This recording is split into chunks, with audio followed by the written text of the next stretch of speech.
Assalamualaikum warahmatullahi wabarakatuh. Hai semuanya, nama saya Misel Duandari. Di sini saya akan menjelaskan tentang peran akuntansi dalam penanganan dampak pandemi COVID-19. Dampak COVID-19 sendiri bagi ekonomi Indonesia itu yang pertama, daya beli konsumen menurun. Daya beli konsumen menurun itu dibuktikan dengan adanya data BPS. Data BPS yang mencatat bahwasannya konsumsi rumah tangga turun dari 5,02% pada kuartal 1 tahun 2019 ke 2,84% pada kuartal 1 tahun 2020. Yang kedua, investasi ikut melemah. Investasi ikut melemah itu dikarenakan pandemi menimbulkan adanya ketidakpastian yang berkepanjangan, sehingga investasi ikut melemah dan juga berimplikasi pada usaha-usaha juga terhenti. Harga komoditas turun. Harga komoditas turun itu dikarenakan seluruh dunia mengalami pelemahan ekonomi, sehingga mengakibatkan harga komoditasnya turun, dan juga ekspor Indonesia ke beberapa negara juga menurun, tidak seperti biasanya. Kita sebagai generasi milenial, khususnya di bidang akuntansi, diharapkan memiliki visi dan misi ke depan secara profesional dan memiliki kompetensi dalam memajukan bangsa Indonesia.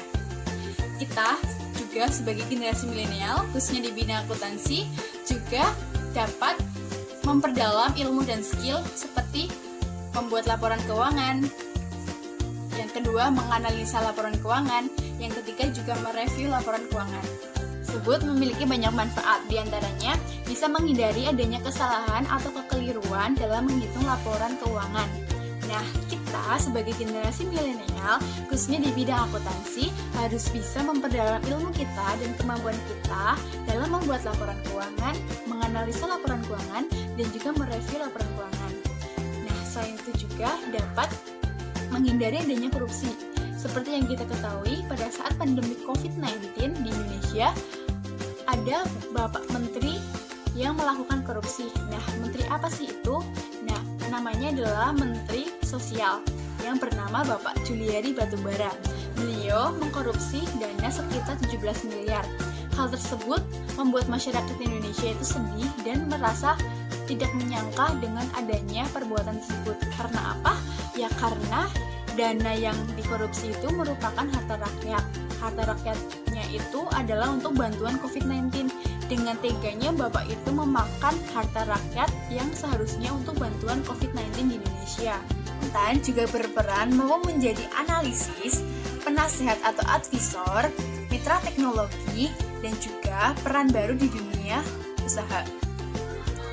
Nah, contoh dari akuntan menjadi penasehat itu seperti ini. Ada seseorang investor, kita memberikan nasihat kepada investornya.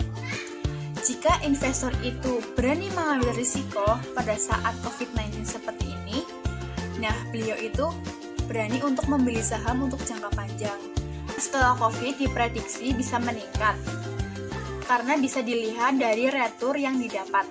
Sebagai mahasiswa akuntansi, perlu adanya sikap integritas, komitmen, semangat tinggi, dan optimisme milenial akuntan di masa yang akan datang untuk menghadapi keadaan yang tidak terduga. Sekian penyampaian materi dari saya, kurang lebihnya mohon maaf.